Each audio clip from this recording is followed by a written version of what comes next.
Good evening, and welcome everybody to this round table. Let me please introduce to our two wonderful guests. The first one is Kyle Chaika. Please welcome.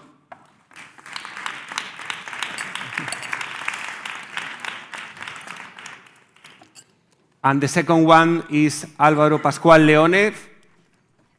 Please welcome.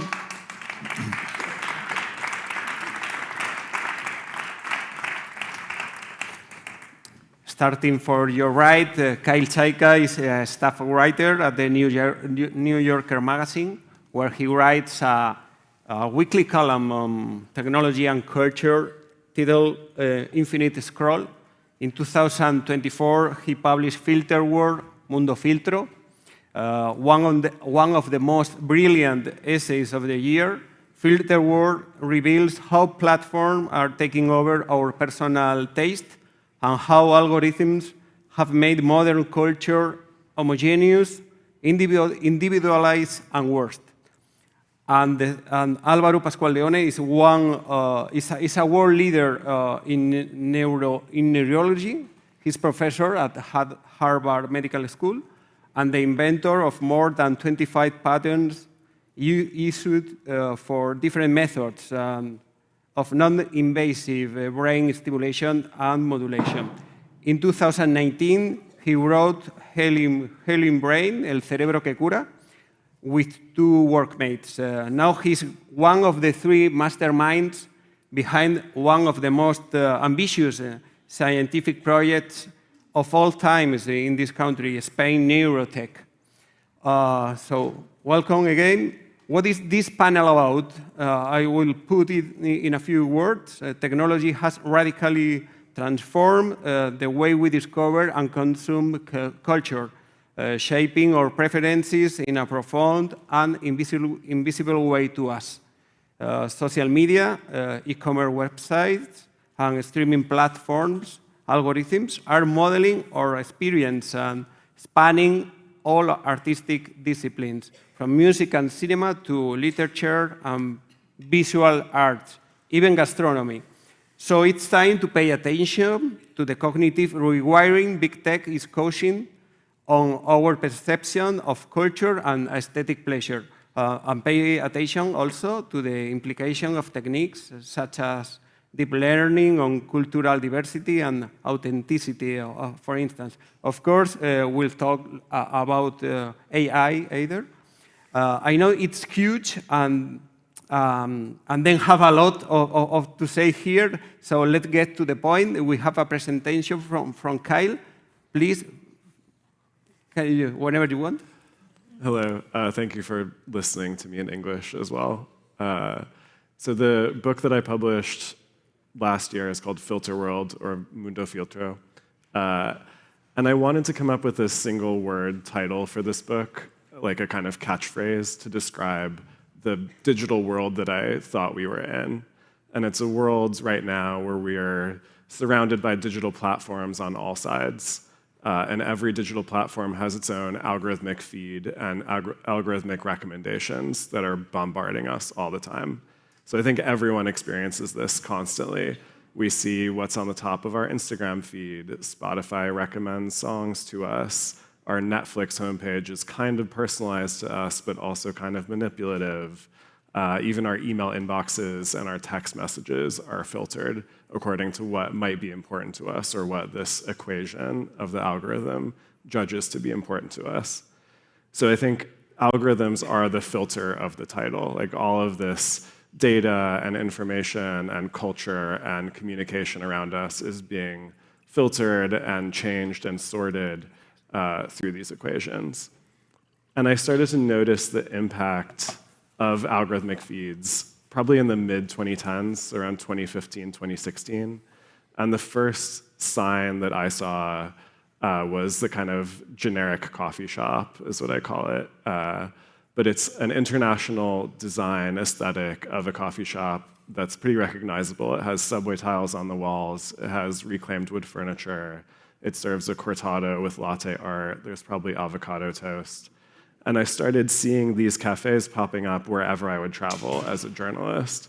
So it didn't matter if I was in Madrid or Beijing or Tokyo or Los Angeles. There was always this kind of coffee shop. And there wasn't like a parent company like a Starbucks mandating that all these coffee shops look the same. Instead, there was this kind of harmonization of taste, as one person described it to me, where all of these independent baristas and coffee shop owners were gradually moving toward the same aesthetic, even though they might not have even been aware that they were all the same. And my theory became that what was connecting all of these coffee shops and baristas and designers was not like a parent company, it was instead Instagram. It was these new digital spaces that were emerging in the 2010s that were super globalized and connected individual people on such a real-time, granular basis that a barista in Tokyo could see what kind of latte art a barista in Brooklyn was pouring, and they could all kind of slowly copy each other and find this aesthetic average. And I think over time, that situation has intruded into all sorts of other facets of culture as well. So this kind of granular globalization and homogenization is also happening in music. Like we see how music now is shaped by the TikTok recommendation feed. You've probably all heard the Sabrina Carpenter song, Espresso, which was incredibly popular in the United States this past summer. But even this like massive pop star who had a really big hit single ended up releasing a sped up version of that single to better fit in with TikTok, which really prioritizes like density of sound and getting the hook in within the first microsecond. I think the same homogenization has happened in the art world with certain kinds of abstract or figurative painting. It's happened on Netflix where all the shows kind of look the same. It's happened in fashion. I mean, I think in the late 2010s, there was this homogenization of logos where every logo suddenly became this generic sans serif. And I think the net result is that everything feels boring. Like it feels dried, like sucked out of meaning. It feels less compelling to us. It doesn't move you at all. And with the book, I wanted to explore why that was happening and kind of break down the algorithmic force fields and try to get back to a place where we could better explore our personal tastes and understand what we like about culture and what we value in art or music or a coffee shop without being so manipulated by the recommendations. Because I think ultimately the problem here, it's not that algorithms themselves are bad or that the internet is terrible. It's that the algorithmic feeds that have dominated cultural distribution are controlled by these technology companies that are basically just extractive. And they're extracting our attention, selling advertising on it, and becoming the most valuable companies in the world because of that. So I think if there's a clear thesis of the book, it's that algorithms flattened culture, and the flattening was done on purpose almost by these companies to turn culture into content and just commodifying everything. And I think that's made things worse for all of us consumers. Mm-hmm. Okay, Alvaro, it's your turn now. Okay, well, thank you. It's great to be here. I feel a little bit like a fish out of water. I'm a neurologist, a neuroscientist. So let me give you a counterpart to what we were just hearing. Because maybe the problem or the solution, the understanding to the problem is not in what is out there, it's not in the technology, it's not in the algorithms, it's in the very nature of our human brain. So the argument I'm going to make is that we're the product and sometimes the victim of our brain. So bear with me, and let me try to develop 3 ideas so that you get a little bit of a sense of where I'm coming from. Human beings don't need brains to function. Octopuses don't have brains. They have a distributed nervous system. They have cells in every tentacle. the species evolution went in different ways, and only some animals have a brain, and the question, we among them, and the question is, why the heck do we have a brain, and why does it make sense to have it? It's a very expensive organ for the organism. It's 2%, in the case of humans, 2% of the weight of the organism. It's continuously consuming 20% of the energy. We're sucking energy into our brain when we're doing nothing. All the time is consuming 20%. It's consuming 20% because it's continuously connecting. We're going to be talking about the internet. In the adult human brain, there are 3 times the connections of the internet. Now, that's a daunting number, but at 5 years of age, we have 10 times the internet in our brain. So we have a very expensive organ with an amazing number of connections that were designed to be lost as we grow. And final idea, they're never static. Every 5 seconds, the connections between brain cells change. Every 5 seconds. The stunning thing is that I remain, hopefully, the same person, sort of, that I came in here when I leave.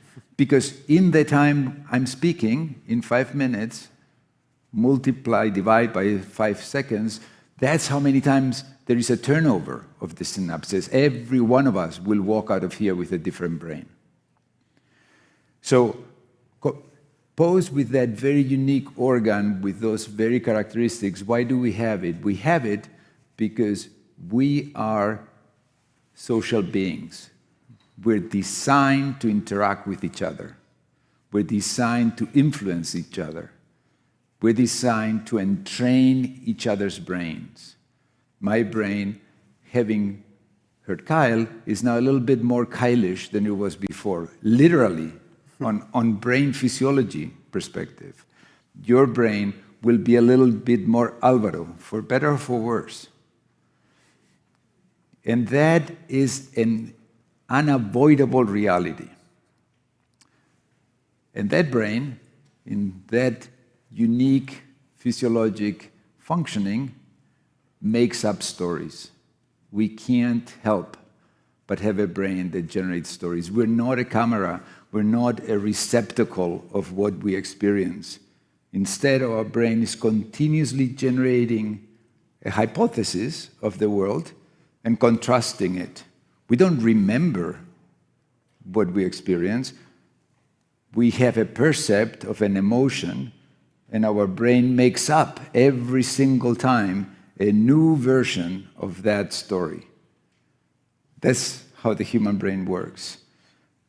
It's an incredibly inventive, incredibly creative, continuously changing, influencing each other system. That's a good thing. When the influence becomes no longer your own control, when the privacy ownership of that characteristic is no longer mine, but it is of an institution, whatever the heck that is, in relationship to an individual, then we're victims of that same brain. Because, like I was saying, nobody should be telling me how my brain should be changing, and yet I'm exposed to influences that are essentially entraining activity in my brain without me being in control.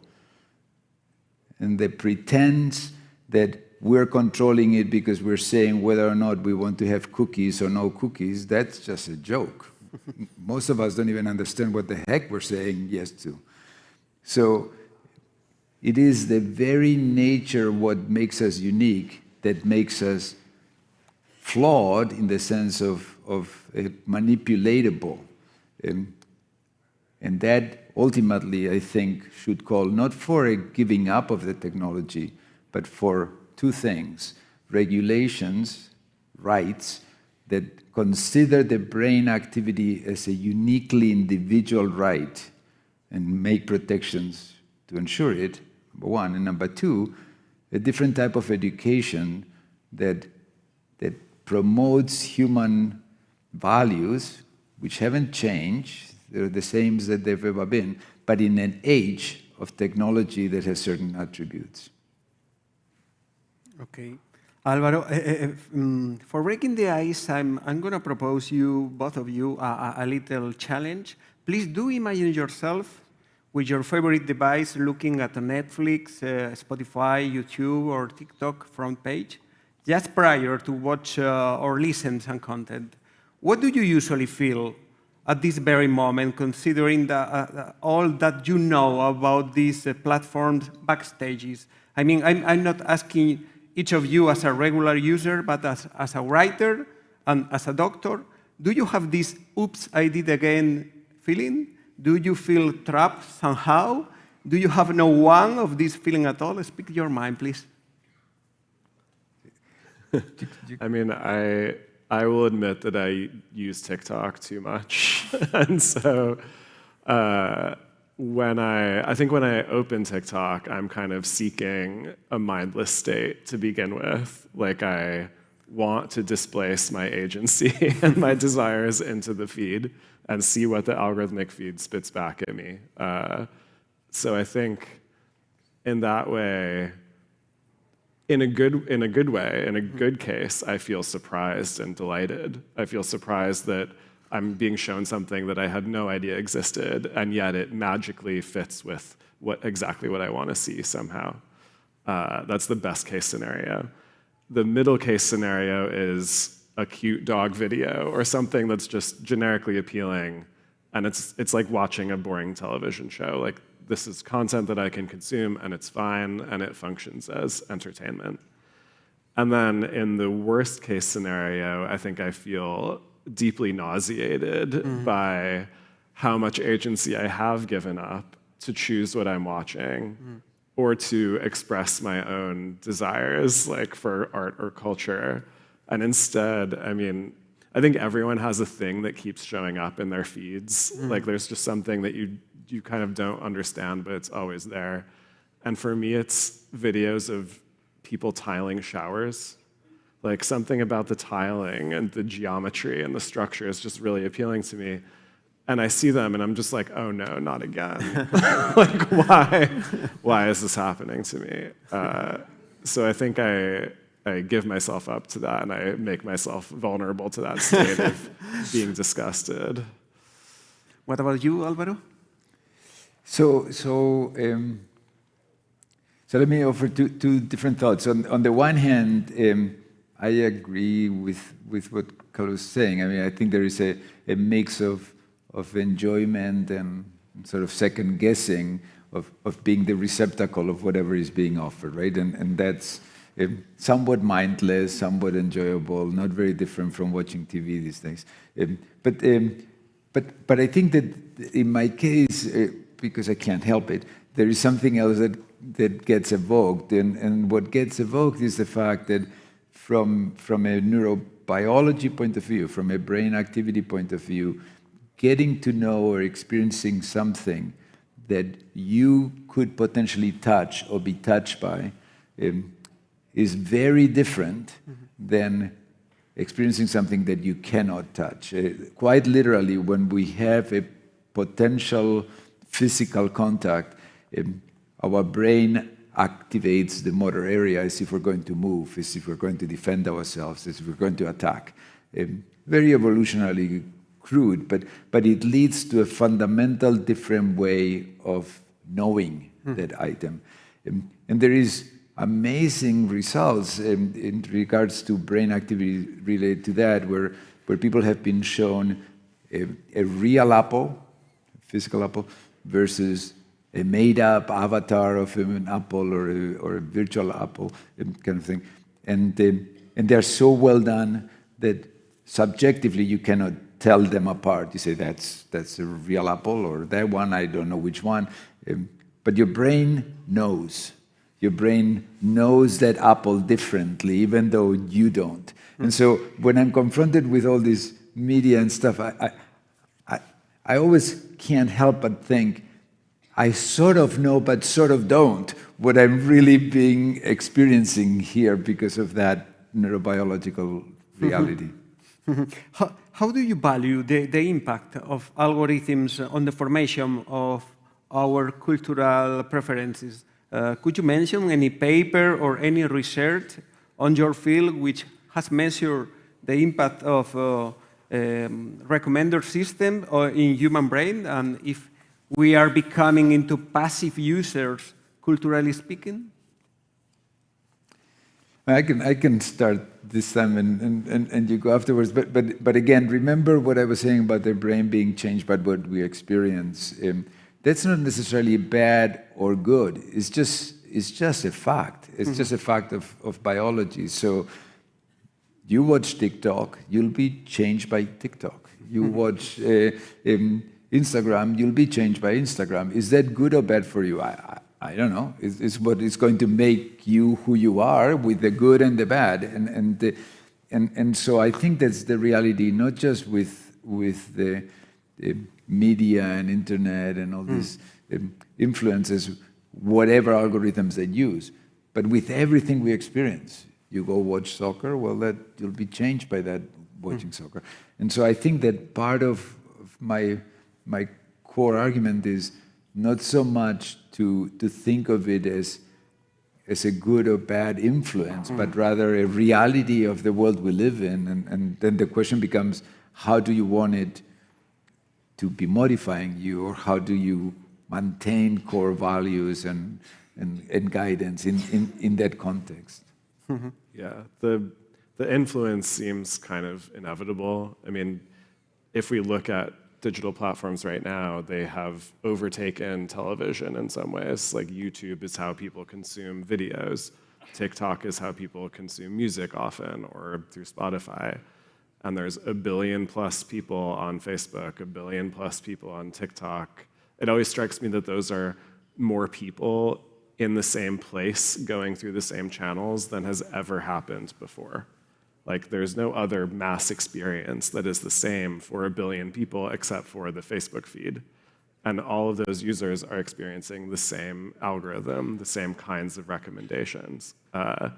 So I feel like that demonstrates just how powerful the algorithmic recommendations are in influencing mass culture. Like, what becomes popular right now, I think, is more or less dictated by what succeeds in an algorithmic space. And it is, I mean, I think it's a fact that we as cultural creators, or any creative person, we have to navigate that in terms of what we make. Like, we are thinking about how successful is my tweet, or how many likes does my Instagram post get. I think there's a reflexive mechanism in your brain, like subconsciously, that you are evaluating things based on how they'll succeed in these spaces. Yeah, it's like you have to fight through the web of algorithms right now. But what happens with that, what evokes in me is that if you have a system that basically gets grooved because of the plastic modification, and is confronted with another system that by that very grooving becomes more and more reinforcing of that groove, then you become more and more one way. In the world without such digital platforms driven by algorithms, you get exposed to other things. Here, we would need to, on purpose, disrupt the algorithm. And so that's why I'm saying we need to educate because otherwise there will not be surprise, because you're just being given what you just told the algorithm is what you want to be seeing. And that becomes a reinforcer of plasticity paths rather than a sort of shaker. So there has to be behavioral ownership on how we use those tools, otherwise. Yeah, I think, I mean, the algorithm changes us, like the technology we use changes us, but in this moment, we can't change it back at all. That's right. Like, we can't tell Mark Zuckerberg to change our Facebook algorithm. We can't change the dials to how it works. And there's some newer technology that does allow you to do that might let you customize your algorithm or change how the platform functions. But right now, it's like a one-way street. Like the groove is being caught in our brain, and we're not changing it back. Yeah. Were you surprised when brain rot, podredumbre cerebral, was chosen word of the year according to Oxford Dictionary? How important is pointing out to this topic? We are jumping here from culture consumption to mental health. Well, I think that if you base on what we know, which is that description that I gave of the brain continuously changing, that is a healthy brain. So you want a brain that is fundamentally dynamic, that remains fundamentally stochastic, probabilistic, and therefore, in order to maintain that, needs to be exposed to new challenges. If we have a technology-based world that progressively narrows the degrees of freedom of that system, the system becomes more rigid. That's easier to guide by others, but it's not good for the health of the system. That's not a healthy brain. A healthy brain is plastic. A steady, sort of inflexible brain is not a good thing. And so what are the consequences of such a system? Disorders of brain plasticity, dementias, depression, schizophrenia. Those are all manifestations, all biological causes of lack of plasticity in the brain that give rise to symptoms. The risk of these technologies is to induce an external modification of the expression of human genes that lead to a physiologic change that promotes pathology rather than promotes health. Is it possible to fool the algorithm in culture consumption without becoming a Luddite? I remember there is one single blockbuster store standing in Bend, Oregon, by the way.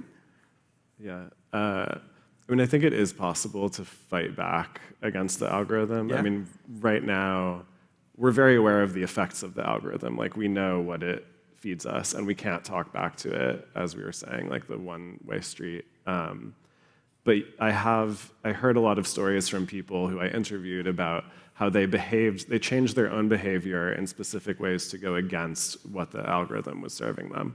So if your recommendations are full of, I don't know, like real estate or something, you might consciously not click on any of that content in order to try to teach the algorithm that you no longer want it.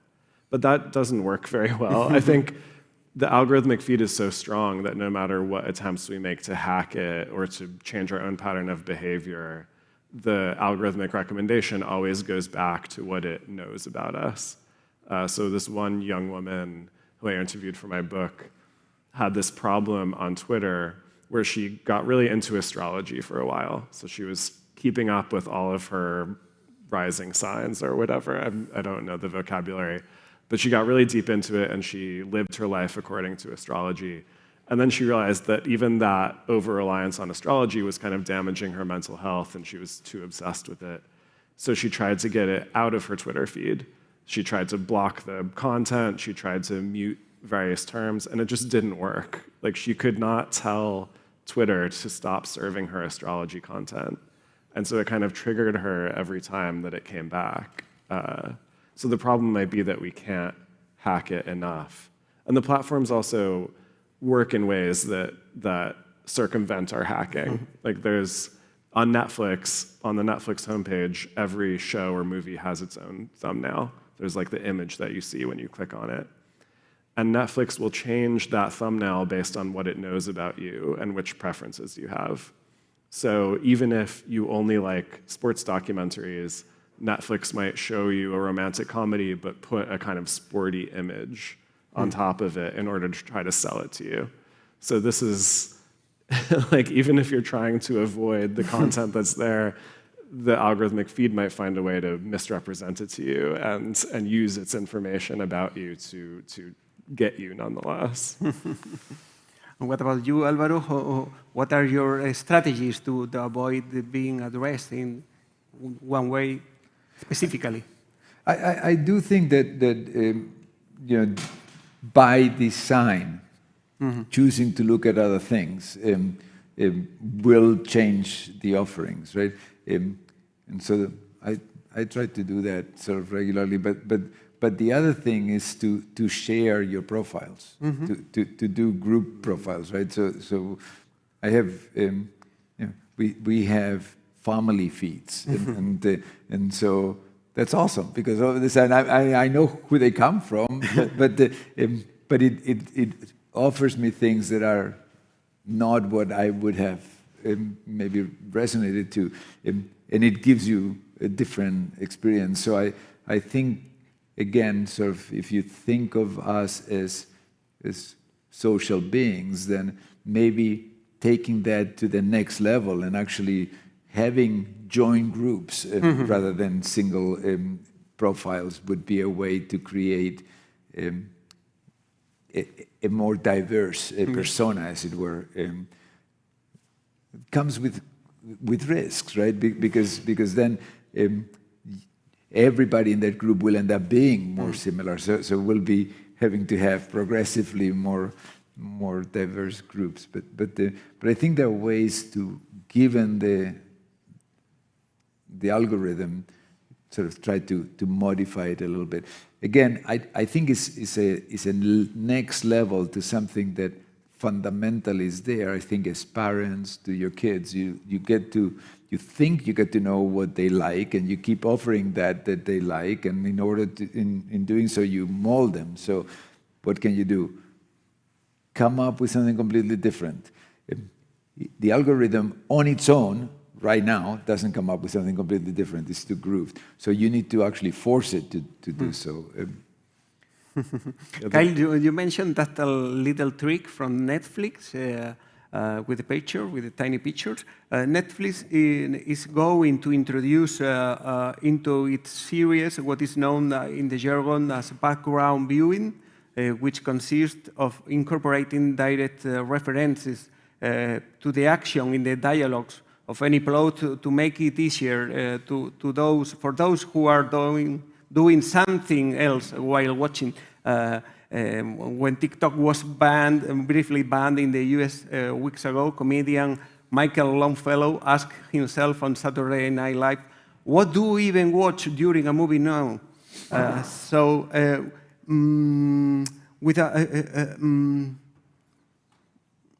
Could all this have any effect on our capacity to concentrate? This double level of watching? I think we're addicted to the content also. Like the bar has been raised so high in part by algorithmic feeds that in some ways we expect our attention to be completely absorbed. Like every trick used to keep our eyes focused and keep our brain from being distracted or bored. And that's why I think you get the second screen viewing or the background viewing thing, because if you are looking at your phone to get that drug of full attention, then you are not going to be focusing on the Netflix show in the background, and thus the Netflix show has to be more ambient and more passive and not stand out. Like it has to be even more homogenous fundamentally. The same trick is happening, I think, in the TikTok videos that are sometimes called core or various other things, but there's like one video as a background, like a wave happening on a beach, and then there's another video set within it of maybe a video game screen, and then there's another video within it of someone talking, and it's just this like complete mishmash of things to get your attention. It's like junk food engineered to engage you. So if we're used to that, if like that is the baseline that's going to get us paying attention, then what can compete? I don't know. And I think the way that we've become so trained to consume multimedia has meant that there's less reading going on, that text itself is less of an important medium. And we're relying more on people speaking out loud in conversations. And so I think it's, at least from my anecdotal perspective, it's changing how we think and like how we form our thoughts through these multimedia channels. It is interesting because this kind of competition for attention it's facing always, is facing also the content creators. Right now, there are a bunch of artists who are creating directly for the feed instead of for the public. Creators are losing decision-making power against streaming platforms and social media. Attention is becoming the most efficient way to reach the audience, instead quality or originality. In other words, no longer matter how good you are, but how viral you are. What would you say to creators right now? Well, I don't know. but I think it's worth thinking for a second about what do we know about attention and how it works. So because it's a little counterintuitive, right? So a lot of us think that attention, first of all, that stand-up comedian Saturday night is saying something that the brain can do, which is do something while watching a movie. Our brain cannot do that. You cannot be doing two things at once. We can't. Brain can't do that. What brain can do amazingly well is switch very efficiently between things. And there is pleasure in that switching. There is dopamine release that becomes addictive. So we actually enjoy the challenge of switching between things. When we pay attention, it's not that we activate something. It's not a flashlight that we activate. It's rather that we actively dampen everything else in the room. It's like we make it darker. So my brain right now knows exactly how many people are in this room. Now, I have no idea because I haven't counted, but my brain knows. But my brain decided that's not useful information. What you need to do is shut it down. And our brain operates with 80% of its energy, that 20%, being inhibiting. But that inhibition doesn't switch activity, therefore doesn't provide dopamine release. So what do technology get us hooked on? On the very fact that it inhibits the inhibition. It makes it hard to shut the brain down to allow us to focus. By doing that, we enjoy it because it's switching, gives us dopamine. But the risk is it bombards our brain with challenges that make it progressively harder to pay focused attention. So again, we become victims of the way the brain works. So if you want to be a successful creator, you have to make a choice. You have to make the choice, do you want the immediate reward that will come from giving people that switching, or do you want to make art, culture, that will sustain the individual ability to focus more and to stay on task? Okay, so AI, here we go. You can see now in the screen how AI-generated dishes are starting to seem much more attractive than dishes cooked by human chefs. This picture is included in a wonderful essay called Delicioso Algoritmo, published by the physician Eneko Axpe, who is watching us online. I would like to introduce the concept of visual hunger, which is the craving to see pictures of food and the behavioral, neurological, and physiological response that arise from a person's exposure to images depicting food. Let's say perhaps some people could live without culture, and lucky them, but all of us need to eat to survive. Which pros and cons do you find in an AI food designing? I mean, we're seeing the influence of generative AI in what we create now. Like, I think this new generation of AI users, which is kind of all of us, we're getting more accustomed to the kinds of aesthetics that AI spits out. We're getting used to the ways in which it generates infinite content without friction. And I mean, what strikes me in this image, I mean, it looks delicious on first glance, and then you start to notice the tropes of it and what's wrong with it. So for me, it's the aesthetic of the generic ceramic plate and the, incoherent bean placement and the mysterious bacon. But I also think, I mean, it almost works in a similar way as the TikTok video, and then it's just it's trying to trigger every sense that you have at once. It's trying, every detail is equally as prominent as every other detail. And I think that's one of the problems of AI culture, is that it has no intention, it has no decision-making, like almost the reverse of how we have to dampen everything else to pay attention to one thing. The artist has to cut everything else out and focus on the one thing they're trying to do. And AI cannot do that, short of an intentional human artist telling it to do that. And otherwise you get this result, which is just a mashup of archetypes and random tricks. Alvaro, you mentioned before how our brain knows how an apple fake. What your brain tell about this picture?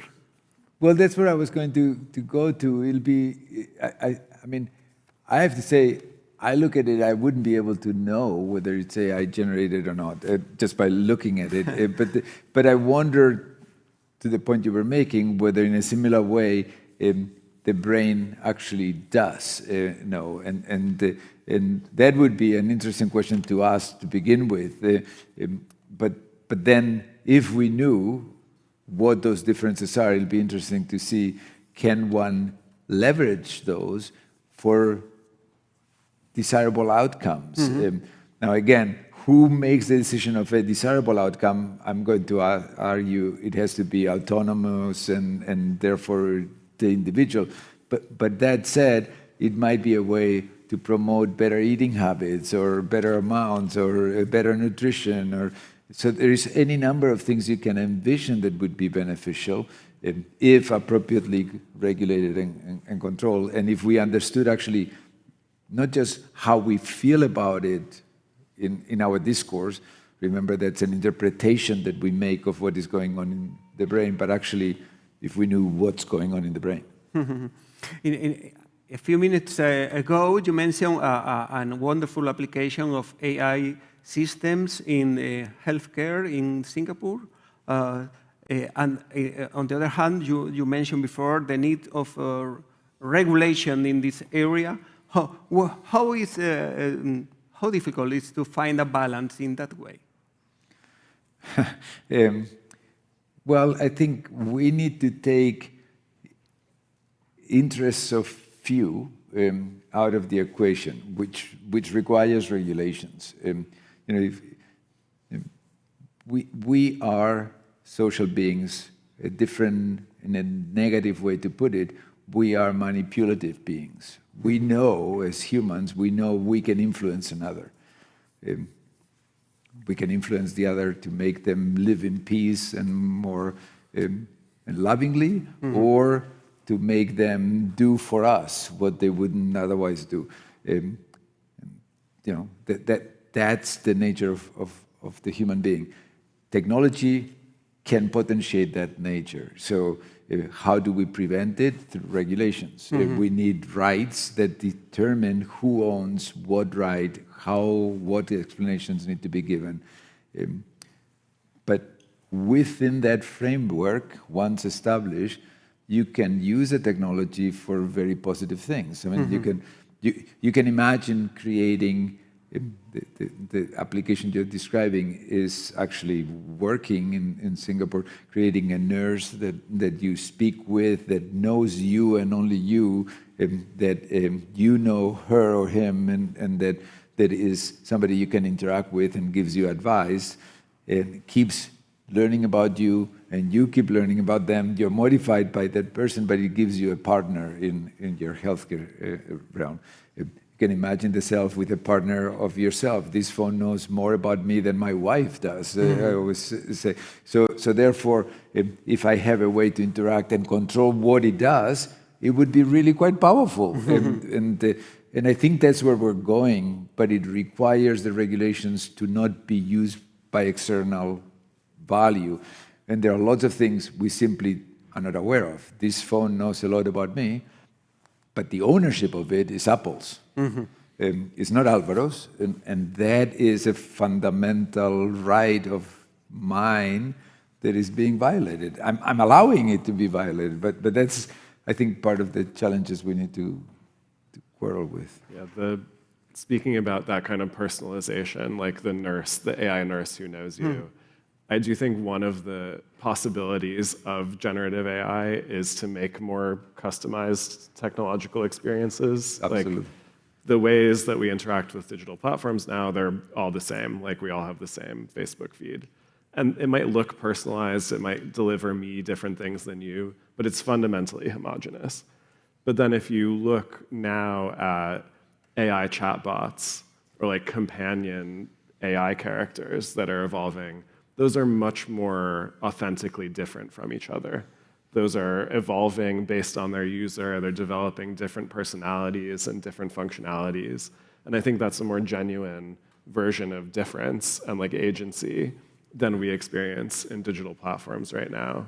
But the balance is tough. Like you want to enable the user, you want to enable agency, and you don't want to enable the kind of dictatorship of a Silicon Valley billionaire. And that requires like public, like looking toward the public good, but also maybe just more possibilities for the technology that we have access to. So Blue Sky is a Twitter alternative, and it's decentralized, it's open source, and one of their main ideas is that you should be able to choose which algorithm you use. So you can change how the algorithm works, you can pick up someone else's algorithm, you can evolve your platform in the way that you want it to change. And I think that's a more human vision of this kind of technology. And if we're given that possibility, then, as the CEO of Blue Sky told me, she wants people to vote with their feet. Like she wants the users to go where they benefit the most. So if we as users are more cognizant of where we're being taken advantage of, and we seek out these better spaces, then maybe the industry changes overall. Somebody in the audience wondered himself a few hours ago, what if OpenAI or DeepSeek launches tomorrow Cervantes GPT, kind of? Here at the Círculo de Bellas Artes, there is a 24 hours reading of Don Quixote every year, so it's a very sensitive question. How far do you think we are from this scenario? Must we be prepared for Cervantes GPT? I mean, you probably, some of you probably have done a lot more than this, but you can write something and ask generative AI, and you pick your chosen one to turn it into the voice of Cervantes, and it will. It will remarkably well. I mean, you'll be stunned. I mean, I've done that with a few examples, and it works quite well. So I think it depends on what the question ends up being. But can you create a persona? Can AI create a persona that my image of my evoke invention of what Cervantes would look like or be like or interact like can be reflected in there? Sure. Mm-hmm. And it'll be particularly good if it's informed by my own reflections. And so over time, it will be a better Cervantes for me. It'll be a completely different person for Kyle, and it may not feel like Cervantes at all. But I think that's where the point is that we have the opportunity, if we understand enough and own the AI enough, to actually expand our reality, to really embrace our environment and shape it in a two-way street. We're being shaped by the environment right now because of the nature of our brain, but we have only limited influence on it. And I think that's going to change. And with that, we'll become more hybrid as human beings. It does make me worried, though, because if you're experiencing your Cervantes and I'm experiencing my Cervantes, then where is the public Cervantes? There is no public Cervantes. Yeah, then the culture becomes even more atomized and even more individualized, where I don't know what you're experiencing and how it's different from what I'm experiencing. And I mean, there are many alternatives, but the AI future of culture that I imagine is this kind of bubble of hyper-personalized material that is totally separate from any other person and cannot be shared in a way. I just don't agree with that. I would actually argue that right now, that bubble already exists. It's just not as powerful in its definition, but listening or reading Quixote evokes a different impression to you and to me of who Cervantes could have been. And so I think that uniqueness differentiation is already there.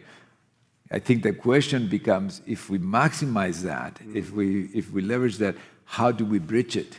Which I think is a very interesting and equally important question. What is the way that we can enable that environmental hybrid human to still interact with the other one in a sort of meaningful, interactive way that can give us a sense of reality, of truth? Yeah, of some joint collective culture. Right. But not Cervantes, but Marta is showing up, and it means it's time to make the conversation wider. So any question from the audience is really welcome. Por allí.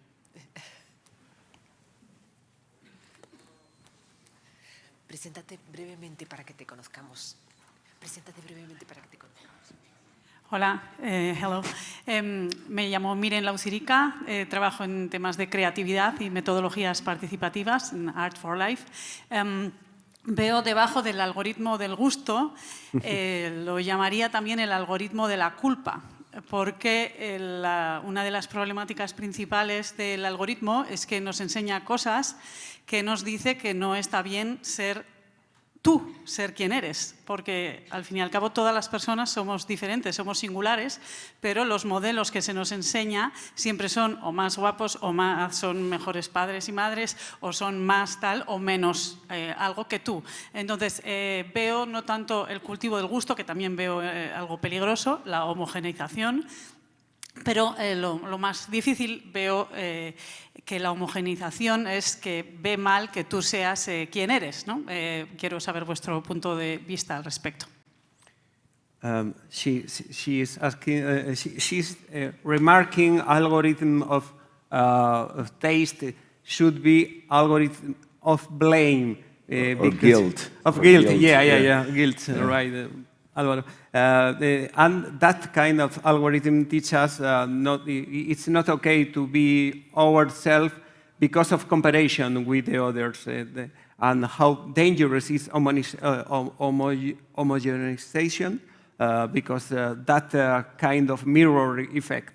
Yeah, I mean, I think Instagram has created this collective mirror where we all see each other and we all see each other's lives being broadcast in a much more granular way than we had before.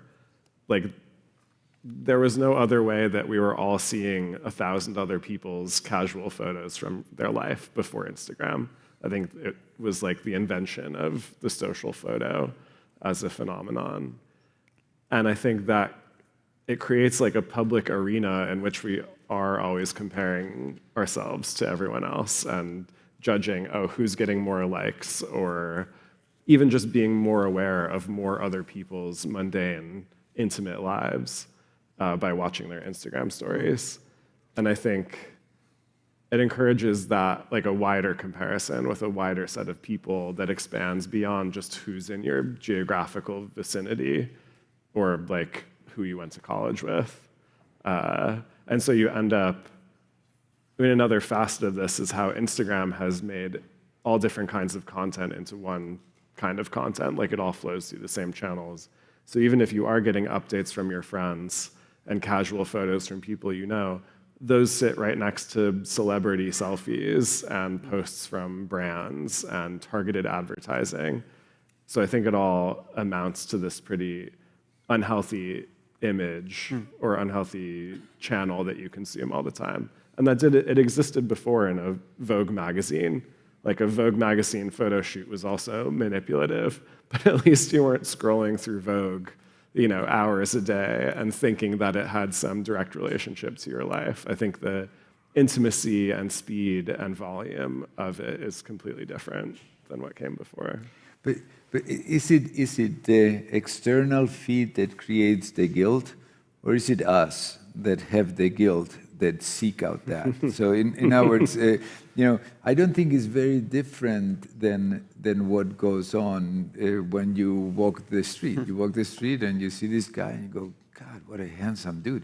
And wish I was like that, or what a nice coat. I mean, whatever. And now we are doing that a lot more if you engage in those things. But we should also know that they're choosing to share the things that they think are going to evoke those feelings in us. So I don't think it's on the technology per se to be the responsible party. I think it's on the human use of that technology to be the responsible party. It's like, watch it and think, well, that's probably bullshit. That's not their life. They're staging it, and screw them. Poor souls. Look how much time they're wasting. So I think there is another whole discourse that we should be developing. That's what I meant with education of humanism in the age of technology. The technology is not going to go away, but we risk the loss of fundamental human properties by viewing it as, oh, I should be doing this, or it's a different thing than the day-to-day interaction with those that surround you. Another question? Tenemos otra pregunta aquí. Preséntate brevemente. Bueno, I'm Joanna Bravo. I'm an artist, and I'm also addicted to social media. And what really worries me is that, for instance, in my feed, I like to watch videos on yoga or fitness or things like that. But lately, I've seen, and then you can compare to those people, no, and say, oh, they are much better than me, and I'm not doing so much exercise. But lately, I see those are not real. They are not even humans. They are actually artificial intelligence made, and they have these boobs and this butt and these things that are completely impossible. Even they say things that are not even possible. And my fear is to get addicted to see things that are not even real, and how many hours we do scroll on people that do not even exist. No, that's so weird for me, no? And, well, just an observation, and you've seen it also. No? Yes, many profiles are not even real anymore. It's Yeah. not people behind them. So how maybe it's only Instagram, or whatever, whoever making these bots and making this artificial intelligence to have us addicted to this, no? Yeah. And sometimes it's easy to see, but sometimes, I'm not worried about the food. I'm worried about those that are actually telling me things, and no. But Instagram is not making it to make you addicted. I don't believe that. I think Instagram is making it to make money. I mean, it's as simple as that. So it's the fact that you behavior, I'm not saying you, all of our behavior, feeds into that, thus making the money, that leads to that. So again, it's a question of how do you control behavioral patterns the same way that you would do with anything else, given a system that is designed for a given outcome. The outcome is business success, money making, and whatnot. What do they choose to do that? Well, not very different than Nespresso. They keep coming up with different colors of the capsules so that you buy more coffee. So, I mean, or El Corte Inglés that puts a specific smell and the boxes in a different height. Other products are not going to melt our brain, as you were saying, and causing so much...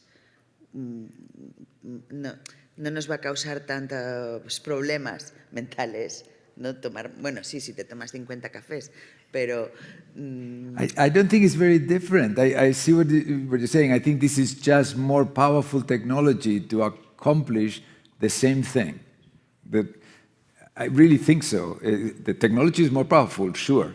So we need more education, resistance, appropriate strategies, ownership to use that power rather than to be victims of that power. But as you said, like the regulation, no? You were talking about, we have to count on our politicians to do that? To do that regulation? Who's going to do that regulation? I do think there's some optimism here, though, because Facebook, which has been more pro-AI, pro-generative AI than almost any other company, Facebook tried to put out these chatbot characters that people would interact with or were supposed to interact with. And they were AI avatars, and they were supposed to be attractive and compelling, and users completely rejected them. They were... Because they are not good enough They're yet. not good enough yet. Yet. But I hope, my hope is that people continue to reject them on some level. Maybe they'll be so compelling and so believable that they will fool us all. But I think there is some elements, like the brain perceiving a real thing, that we will be aware that this is fake and hopefully not want to consume it So as can well. I ask why? Why do we hope that we reject it? I mean, maybe so as not to have the unrealistic expectation of a... So again, this thing was inconceivable 2 generations ago. Has it changed my brain? Absolutely. I mean, GPS, you know, very famous study years ago, taxi drivers in London have larger hippocampi, right? Why? Because they had this map of London. Now they don't anymore because they use GPS. Because they did, they were more protected for Alzheimer's. Now they are not anymore. That's real biology of technology.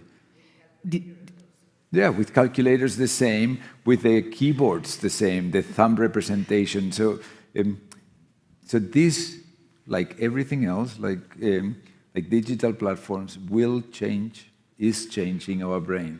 Disculpa, tenemos 4 preguntas más. No sé si nos da tiempo a las 4, pero vamos a intentar, porque el ponente de la siguiente va a salir un poco tarde, entonces vamos a intentar daros voz a todas. Ah, no, era ella. Me he equivocado. Hola, buenas. Yo os voy a hacer una pregunta que no tiene que ver con vuestras narrativas, con lo que habéis hablado, sino con el discurso que no se ve, que eres un poco como el algoritmo, ¿no?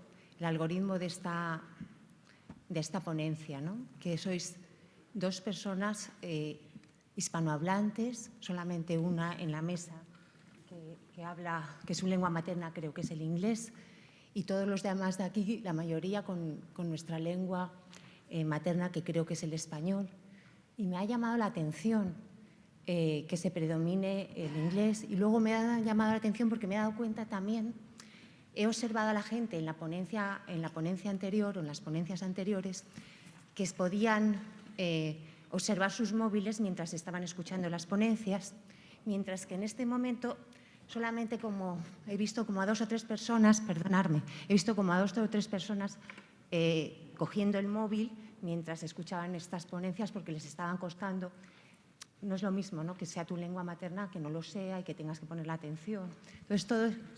Sí, esto es que lo estoy diciendo porque también tenemos que reflexionar que aparte de los algoritmos también hay se escogen, ¿entiendes? Es decir, nos influyen muchísimas otras cosas también, que no es la inteligencia artificial en las tomas de decisiones y que nos están influyendo también a cómo nuestro cerebro conecta todo esto.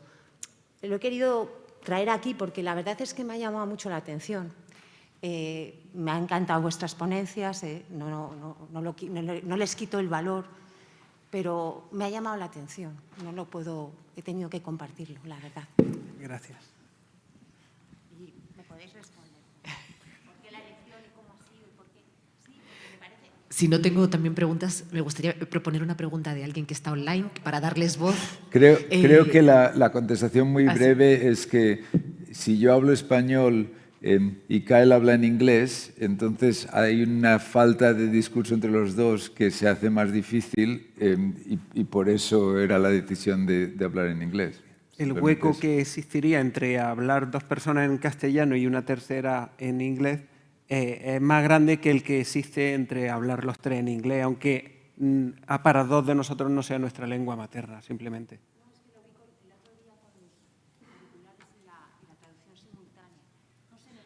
Tenemos que...